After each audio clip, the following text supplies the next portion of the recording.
Hey there, Jack here. I just got back from a morning working in the gardens, and I wanted to share a story with you from my book, Parables. I hope you enjoy it.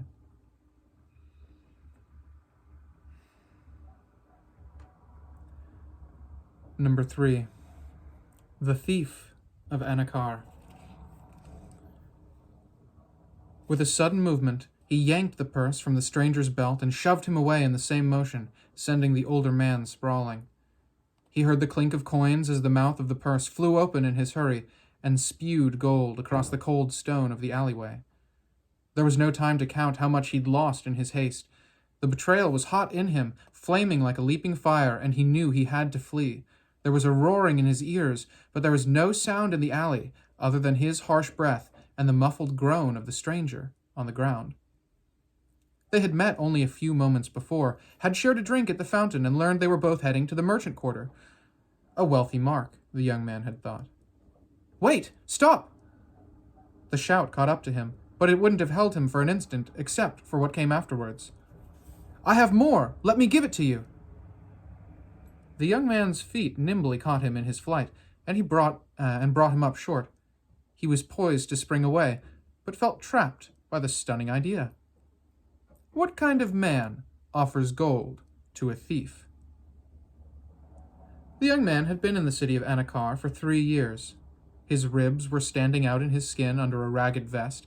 His feet were bare and rough.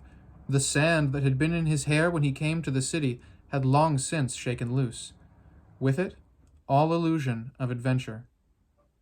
All he had left, in fact, was stubborn pride. He would make something of himself. He would not go back to the oasis in the desert where he had been born. He would earn and grow and expand. The appeal of the stranger's words was an appeal to this part of him. Gold was earning and growing and expanding, and so more gold was good, when he could get it. He padded back towards the stranger, wishing for some sort of weapon, a defense. But the dust lords employed street hawks, and the street hawks kept careful watch over the back alleys and the conning pools. Anyone too dangerous ended up chastised, viciously. And it only took one slip-up to ask for punishment. The dust lords didn't want the caliph's patrolling soldiers to return in force, after all.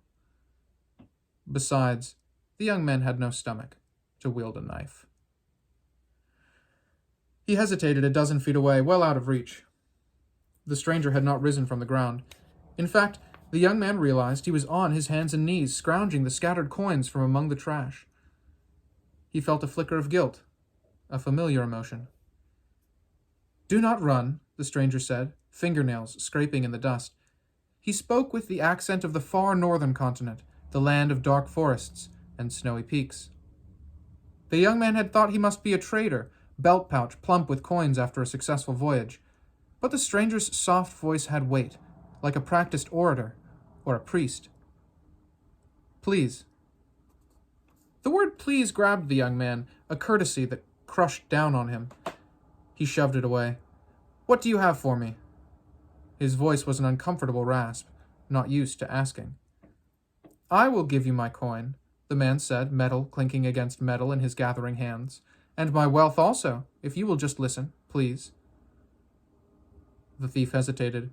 But there was gold to be had from this fool, if fool he was. What other sort of man could this be? "Speak. How can you give me your wealth?" "In wise words that you can turn into just actions." The young man narrowed his eyes. Definitely a priest. But the promise of coins held him. "Sermonize, then," he challenged, counting the clink-clink of coins as they piled up.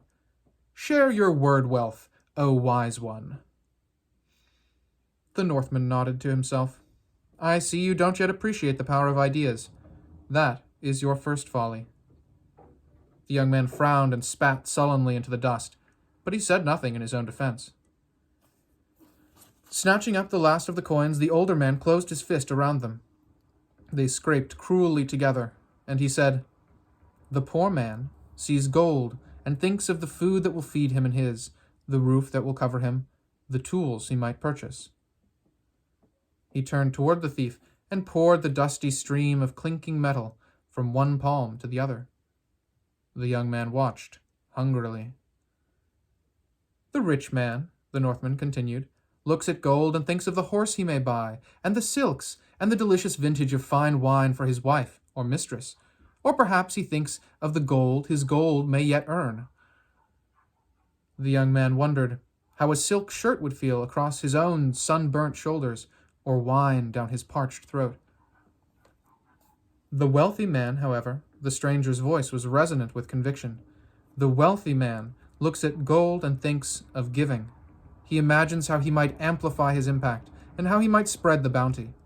By giving his best to the world, the wealthy man receives the best the world has to give him in return. And he is glad. Thus, any man may be wealthy, though his belly is empty. The young man shifted in discomfort as he heard the heartfelt words. He had thought he was speaking to a fool, but clearly he was dealing with a madman. The stranger rose to one knee and held out his open hands, full of gold. The young man fled. He left Anakar at dawn. He would no longer be a thief.